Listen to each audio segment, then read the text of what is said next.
हा प्रश्न magnetic material या चॅप्टरवर सीईटी 2019 ला विचारला. The magnetic susceptibility of paramagnetic substance is 3 into 10 raised to minus 4. It is placed in magnetizing field of 4 into 10 raised to 4 ampere per meter. The intensity of magnetization will be option A 12 into 10 raised to 8 ampere per meter, B 12 ampere per meter, C 3.24 ampere per meter and D 4.3 into 10 raised to 8 ampere per meter. तुम्हाला susceptibility दिली आहे, ज्याला आपण काय असं म्हणतो, ती आहे 3 into 10 raised to minus 4.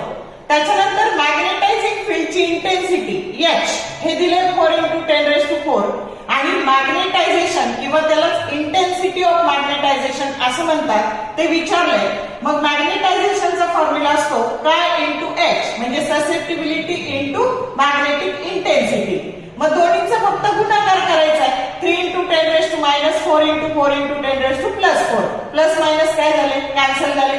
3 4 जा 12 आलं म्हणजे मॅग्नेटायझेशन किंवा इंटेन्सिटी ऑफ मॅग्नेटायझेशन ही आली 12 अँपिअर पर मीटर, की जो करेक्ट ऑप्शन बी आहे. शॉर्ट व्हिडिओ आवडले लाईक करा, शेअर करा, कमेंट करा. For more useful tips and tricks keep watching wings of physics. Thank you very much.